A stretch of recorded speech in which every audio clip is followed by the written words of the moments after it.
오늘도 우리 사는 이야기 찾아주셔서 감사합니다.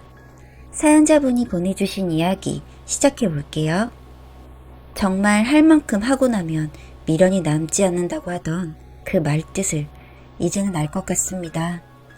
전 30대 중반 여자입니다. 그리고 남편의 외도로 이혼한 지는 이제 2년쯤 되었네요. 마침 오늘 낮에 있었던 일이 생각나 글을 적어보네요. 전 남편과 저는 취업준비 카페에서 만나 스터디하면서 알게 된 사이였습니다. 서로 목표하는 바가 같았기에 얘기도 잘 통했고 자주 만나 같이 공부하면서 친해졌죠. 조금씩 가까워지다가 결국 사귀기로 하여 연애를 시작했습니다.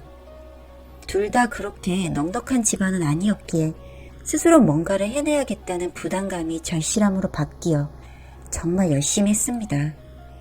결국 저는 정말 좋은 곳에 취직했고 전 남편은 저보다 1년 후에 원하던 곳에 취직을 했습니다. 정말 물심양면으로 열심히 도왔습니다. 그걸 고마워했기에 남편도 저에게 너무나도 잘했고요.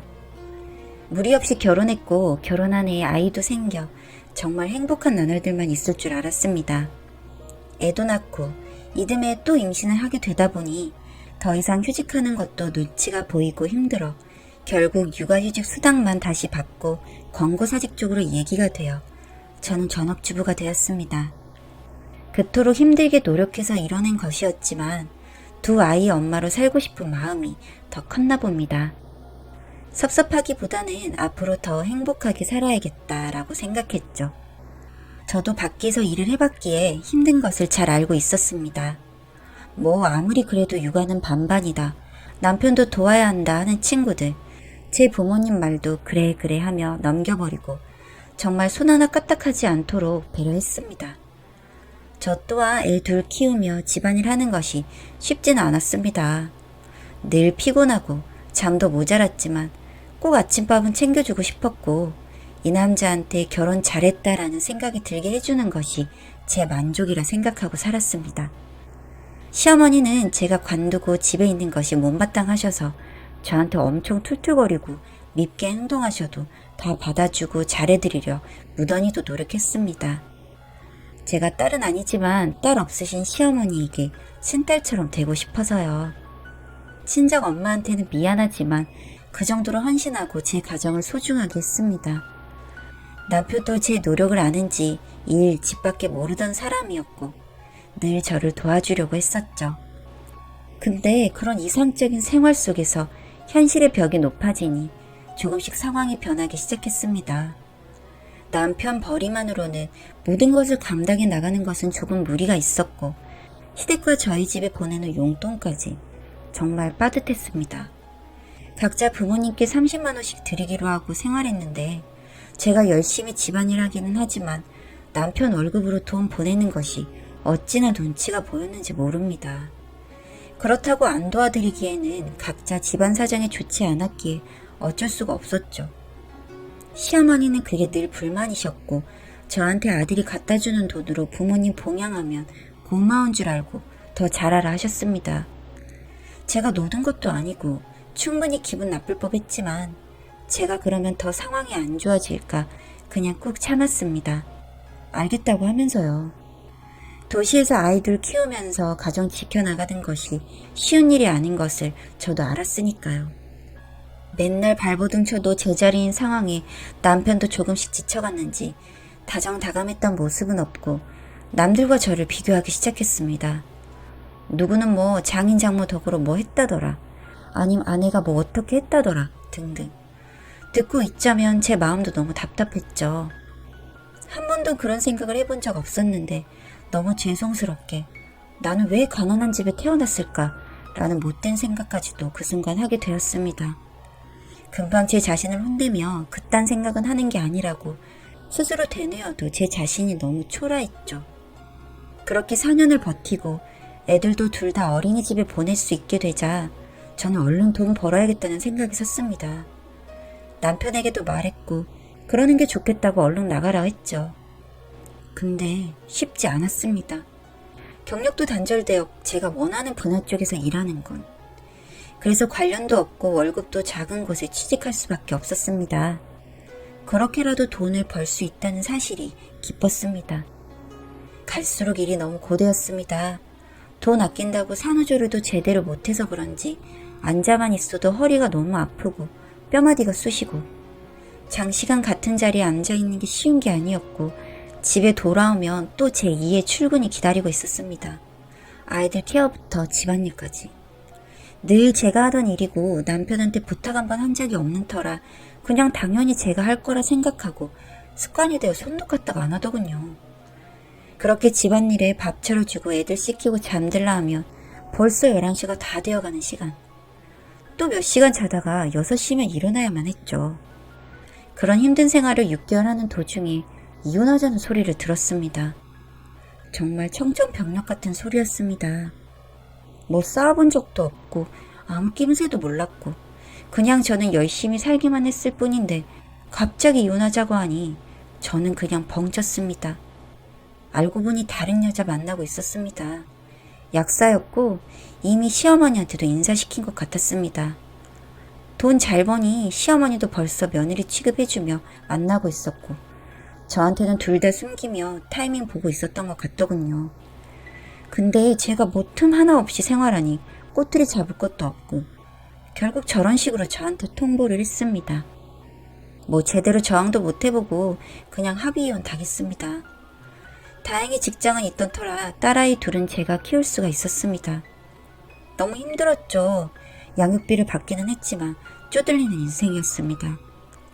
정말 바보 같았던 저인데 아이들 데리고 혼자 살려니 독해지더군요. 독하지 않으면 정상적으로 살 수가 없었으니까요. 그리고 원망이 너무 커졌습니다. 시어머니도 남편도 뭐 어떻게든 복수하고 싶었죠. 젊었을 때처럼 공부했습니다. 회사 다녀오고 애들 재운 뒤 공부하고 잠들고 주말에는 친정에 가서 애들 맡기고 공부하고 그렇게 1년을 하던 와중에 뜻밖의 좋은 기회가 와서 일단 계약직이지만 기업의 프로젝트 팀으로 합류할 수 있었고 잘 해내면 정식도 보장해주겠다고 해주셔서 참 열심히 했습니다. 그렇게 다시 저의 전성기가 시작되었고 능력 인정받으며 고페이로 일할 수 있었습니다. 가지고 있던 원천 기술을 큰 회사들이 가져가려고 제안서가 많이 와 있었고 그 와중엔 전 남편의 회사도 있더군요. 의사결정권자는 아니었으나 역량을 미칠 수는 있었기에 그 회사의 제안을 패스하려고 하니 사장님께서 이유를 묻더군요. 대충 여차저차 하다 말씀드리니 여자 혼자 대단하다면서 더 제 능력을 좋게 봐주셨습니다.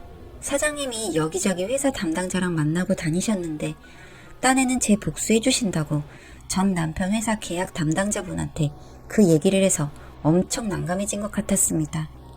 너 때문에 계약 날라가게 생겼다고 하도 닥달을 들어서 결국 저한테 전화 왔더군요. 왜 괜히 이혼한 사람 얘기 꺼내서 곤란하게 만드냐고 뭐라 하기에 발 쭉 뻗고 편히 잘 살 수만 있을 줄 알았냐? 하고 욕을 해줬습니다. 저도 제가 놀라웠습니다. 그렇게 착하게만 살았던 제가 입에서 험한 말도 이제 알아서 나오는구나 싶어서요. 그 후에 들어보니 결국 승진대상자 심사에서도 탈락하여 아직도 진급 못했다고 하더군요. 고소했습니다. 제가 더 앞서가고 싶었습니다. 가정을 지키고 싶어서 포기한 커리어를 내가 맘만 먹으면 너 넘어설 수 있다는 거 확실히 보여주고 싶어서요. 그때 이후로 저는 계속 승승장구했습니다. 노력하면 노력한 만큼 보상을 받는 회사 시스템도 저와는 잘 맞았고 그게 동기부여가 되어 주위에도 긍정적인 영향을 끼쳐 나날이 커갔습니다. 뭐 이쯤 하면 승부는 이미 결정난 것이었죠. 그리고 오늘 낮에 전 시어머니한테 전화가 왔습니다. 아가 잘 지내냐고요. 일체 애들도 안 궁금해하시던 분이 웬일인가 싶었습니다. 애들 때문에 전화하셨어요? 애들 잘 있습니다. 딸만 둘이라고 아들 낳으라 그렇게 성하시더니 손자는 생기셨고요. 물으니 아들은커녕 생일상도 못 얻어먹는다고 한풀이 하시더군요. 너처럼 예의 바르고 시애미한테 잘하는 애 없는데 내가 눈 뒤집혔었다고요. 지금 며느리 약사라고 몸에 힘주고 집도 가까운데 찾아오기는커녕 전화도 한 통 제대로 안 하고 집안일도 반반 생활비도 반반 아주 찔러도 피 한 방울 안 나올 것 같다고 흉보셨습니다. 요새 땡땡이 아침도 못 얻어먹고 다녀서 삐쩍 골았다면서요. 그래서 자기가 애들도 있는데 다시 재결합하는 게 어떻겠냐고 물었더니 제가 안 받아줄 거라고 자신 없다고 했다네요. 그래서 본인 직접 전화했다고요. 한번 만날 수 있겠냐고 하시기에 볼 일 없다고 했습니다. 애들 아빠야 애들 볼 권리 있으니 어쩔 수 없이 정한 날 보여주는 거고 애들 보고 싶으면 그때 보시고 저는 앞으로도 볼 일 없을 것 같다고 하니 그래 미안하다 하면서 끊으시더군요. 늙음하게 며느리한테 천대받고 무시당하니 이제서야 제 생각 나신 것 같았습니다. 애들 아빠한테 바로 전화해서 앞으로 이런 전화 오지 않게 해달라고 못 박았죠. 그러니 왜 이리 독해졌냐고 너답지 않다고 하기에 웃기는 소리 하지 마라. 나 이렇게 만든 건 당신 내고 덕분에 이렇게 잘 산다. 평생 구질구질하게 살림하며 주는 돈 받으며 눈치 보며 살 뻔했는데 고맙다고 해줬습니다. 그렇게 끊고 나니 2년 동안 쌓여있던 응어리가 풀리는 것 같네요.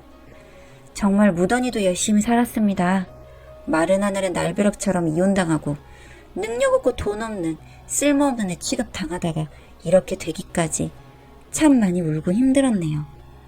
잘 크고 있는 나의 아가들이 저를 어떻게 생각해 줄지는 모르겠습니다만 지금은 엄마가 최고라고 맨날 해줍니다. 더욱더 힘내서 살아야 할 것 같네요.